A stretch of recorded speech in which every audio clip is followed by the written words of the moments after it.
Bon, je devais pas refaire une vidéo debunk, mais là j'ai été chauffé. Salut à toutes et à tous, nouvelle vidéo, comme vous pouvez vous en douter. Et on va rentrer dans le vif du sujet, si vous voulez bien. Le 8 avril 2019, le poupubeur Sympa, cumulant plus de 3 millions d'abonnés, sort une vidéo sur sa chaîne parlant de paléontologie. Elle s'intitule « 11 faits incroyables sur les dinosaures que l'on ignorait encore ». En bref, oui, j'ai eu mal pour la paléontologie. Évidemment, vous me connaissez, j'ai jeté mon œil de paléontologue dessus, et j'ai laissé forcément un commentaire, pour dire ce qui n'allait pas. En bref, j'ai pas tout traité parce que bon, il y a beaucoup de choses à revoir dans sa vidéo, et j'ai pas que ça à faire, et j'avais surtout la grosse flemme aussi, faut dire ce qui est. Du coup, je me suis contenté des grands points à rectifier. Même si je sais que chez Sympa, ils ne mettent jamais de commentaires, ils ne répondent jamais aux commentaires, ils ne mettent jamais de j'aime aux commentaires. Mais bon, ça m'a soulagé l'esprit sur le coup, ça fait du bien quand même.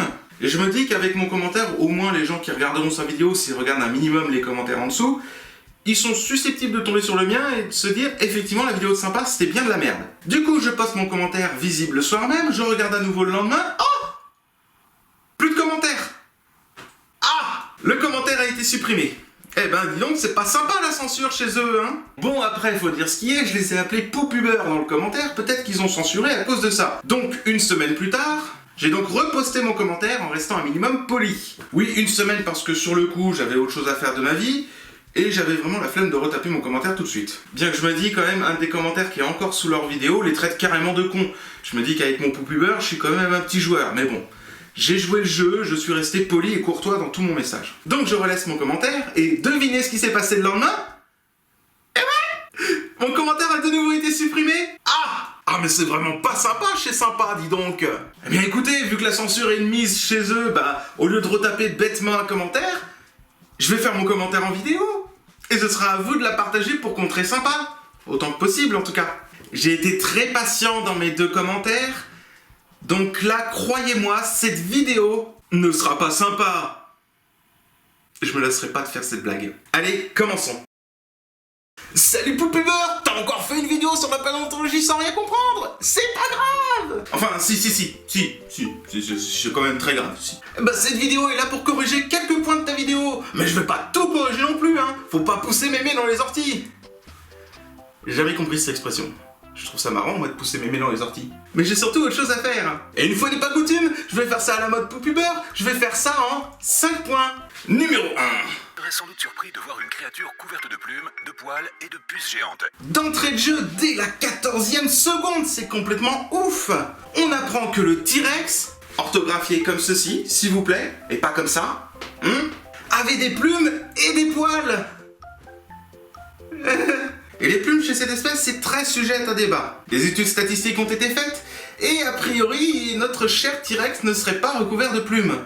On en est quasiment sûr. Il y a 2 zones encore d'incertitude, les avant-bras et la nuque, où on n'a encore aucune empreinte de peau. Vous voyez donc cet article sorti en 2017 de Bell et al. Et bien sûr, contrairement à Sympa et les autres poupubeurs, je vous mettrai la référence de l'article en description. Quant aux poils, c'est le propre de la lignée des mammifères. Totalement absent chez les reptiles en tout cas. Eh bien dis donc, ils prennent pas que de la poudre pour les yeux chez Sympa, hein. Je sais pas ce qu'ils prennent, mais en tout cas c'est plus puissant que le phalin. Et faut le faire, hein. Numéro 2. Numéro 3, les dinosaures ne sont pas vraiment éteints. Redis-moi ça? Ça veut dire que le monstre du Loch Ness est réel? Alors, une des hypothèses du monstre du Loch Ness, aka Nessie, est qu'il serait un plésiosaure. Un sauroptérygien. Un reptile marin. Mais ce n'est pas un dinosaure. Scrognonieux. Sinon, merci d'avoir passé l'info comme quoi les oiseaux sont des dinosaures. C'est tellement rare aujourd'hui, ça mérite d'être souligné. Par contre, ce n'est pas l'équipe que tu cites, à savoir l'université de Berkeley en Californie, USA, qui a mis à jour cette découverte. En fait, l'idée date du 19e avec Thomas Huxley, mais CF, une de mes vidéos sur ma chaîne pour en savoir plus, hein. Et numéro 3. Les dinosaures portaient des plumes et non des écailles. Affirmation complètement fausse. Non mais il y a plus de dinosaures non aviens avec des écailles qu'avec des plumes. Même les dinosaures actuels, les oiseaux, toi-même tu sais maintenant, portent des écailles. Si, je te jure. Regarde les pattes des poules par exemple. Oh, mais ce serait-il pas des écailles ça? Bah si. Mais en tout cas, les plumes sont très occasionnelles chez les dinosaures non aviens, pas assez représentatifs pour dire que tous les dinosaures portaient des plumes et non des écailles. De toute façon, même ça, c'est complètement faux aujourd'hui pour dire avec les dinosaures aviens. Les dinosaures portent des écailles et parfois des plumes. Les paléontologues ont finalement conclu que la plupart des dinosaures, y compris le T-Rex et sa famille, avaient des plumes attachées à leurs os. Ce fait a été passé sous silence pendant des décennies, parce que personne ne voulait se séparer de l'image des reptiles géants avec des écailles. Pas du tout.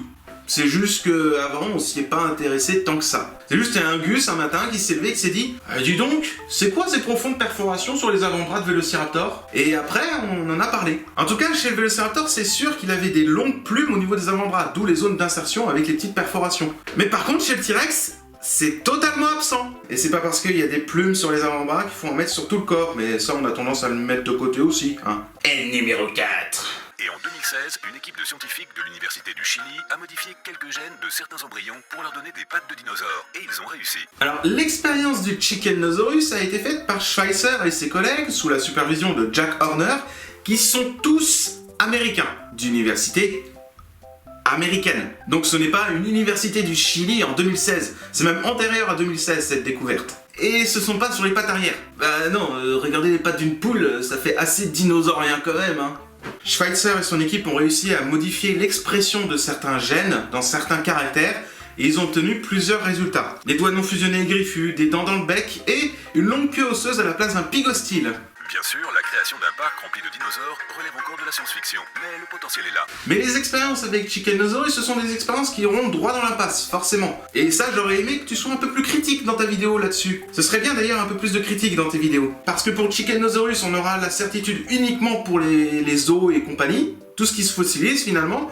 Par contre, si vous faites une espèce de Chickenosaurus à la mode Deinonychus et que vous laissez les intestins d'une poule dessus, ça va pas marcher. Donc vous aurez uniquement la certitude pour les caractères qui se fossilisent, mais par contre pour les organes internes, rien du tout. Donc des expériences qui iront forcément dans l'impasse. Donc aucun dinosaure non avien ne pourra ressusciter par une quelconque manipulation génétique. Déjà ça en fera pas des vrais dinosaures parce que ce sera interprétatif par le scientifique. Et en plus ne parlons même pas de la question éthique, parce que sinon je vais être vulgaire. Numéro 5. Dans les régions les plus froides, les ptérosaures avaient de la fourrure pour les protéger du froid. Ce fait numéro 11 est un fait sur les ptérosaures. Que fait un ptérosaure dans une vidéo qui traite de dinosaures? Les ptérosaures ne sont pas des dinosaures!